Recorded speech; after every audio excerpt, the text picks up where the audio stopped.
Hello again. This this is TD Bob coming to you from lovely Chiang Mai, Thailand. It's summerish outside today, and we're here to talk about what's it like to tour with AC/DC. First of all, there are a couple of things that may surprise you. The first of which is those guys are really small. I mean, 5'2", 5'3", maybe the tallest one is 5'4". And although you probably heard various people many times over the years say or make references to the, oh yeah, I partied with AC/DC. Well, let me share this with you. That is the straightest bunch of farmers you will ever meet. They don't drink beer. They don't come to their own after-show parties. Now, in no way do I want that to detract from them, because what they've done is they've stuck around a long time in a business where it's really difficult to stick around a long time. They've satisfied a lot of different fans over 3 or 4 generations. That's an impressive record. And they are good to work for. They tip well. I did the Blow Up Your Video and Who Made Who tours, and both of those were between 1985 and 1990. The first tour was a 7-truck tour, and the second tour was a 12-truck tour. Now what they did was they added some sets and props, some more lights, I think a bit more sound, but the big change was they started carrying their own stage, and they started carrying a scene or some props that they would stand on and play on. Now, here's a picture that I'll show you. All of this stuff back here, let's turn it around a little bit for you. All this stuff back here is sets and the drum riser and all this. They didn't carry that on the first tour, but on the second tour, that was something they wanted to do. I think at one time there were plans for people to run around up here, but I never saw it happen. Let's get this one out of here. Now, one of the things that's unique especially for American crew, is working with a foreign band crew. And in the case of AC/DC, Meteor Lights and Malcolm Hill were providing lights and sound, and although they have offices in America, they do not actually, they are British companies. So they come with British crew or French crew or sometimes German crew. And of course AC/DC's crew are Australian. So you've got 3 or 4 varieties of English being spoken on any given day. Now, one of the other things that's fun about AC/DC is Angus is just supercharged all the time. I mean, he is a bundle of energy. He runs from one side of the stage to the other. And tracking him down with a camera can be fun. He is an interesting character, and let's see, I might as well show you this picture of Brian Johnson. Of course, Brian's no longer with the band this last tour, and I have to confess, it surprised me more than anything that's happened in the last 100 years. I was quite surprised to see Axl go out with AC/DC, and my personal take on it is that this was more of a decision made with dates already booked and obligations already in place, rather than it was a, wow, who can we find to go play with us to sing. And it would surprise me if after that run is over that they continue to do anything with him. I believe they'll look for a long-term replacement, but who knows. Anyway, from having been on Motley Crue when Guns N' Roses was the opening act, Axl is a bit of a loose cannon. He's always into some sort of mischief, and as far as the personality clash, with a bunch of very, very mild-mannered guys in the AC/DC band. I just can only say it surprised me a lot to see that happen, and we'll have to wait to see what happens after that. Here's a shot from Legend Valley, Ohio. This is the drummer, of course, and the drum wedge monitor. This is what he actually hears his drums in, because with the other instruments playing, it starts getting difficult to hear one's own instrument. So these speaker systems over on the side of the stage and these systems in other strategic locations let the guys hear what they're having trouble to hear. For instance, if the drummer can't hear the vocals, then that can be sent into this monitor too. So they can sort of mix their own little stew of what they need to hear to play. Next thing on the list to show you here today is,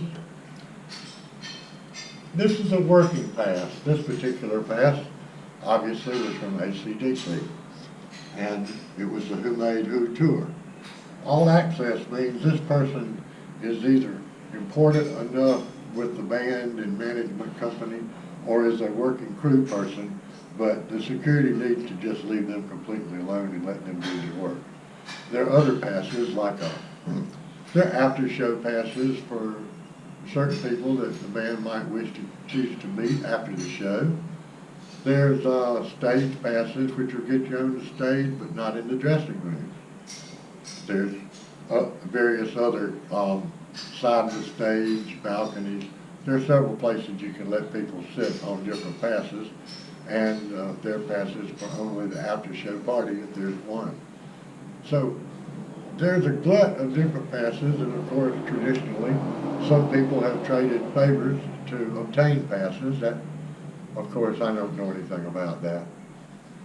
But this is the all access working crew pass for the Who Made Who tour.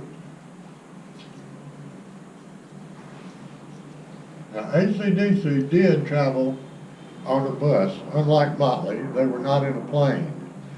But if they left at or about the time the show was over, they were usually in the hotel in time to get plenty of sleep there before they had to come in for sound check of the show the next day.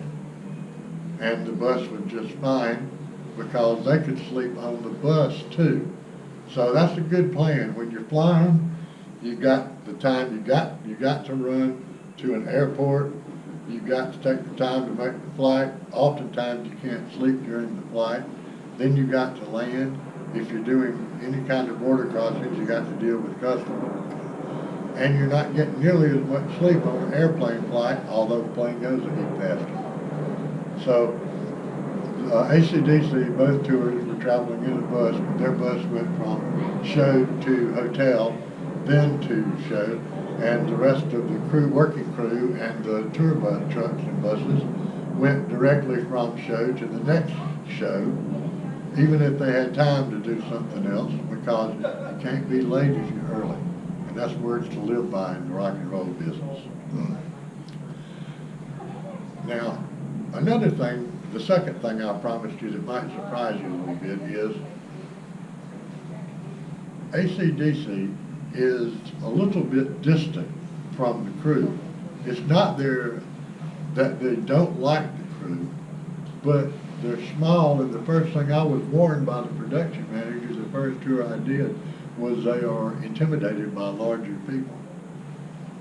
They often stay among themselves as well. So compared to Chicago or Steve Winwood, who have crew with the crew, the meal with the crew every evening and have ongoing conversations and jokes and interact a lot, we never saw the band at crew meals that I remember.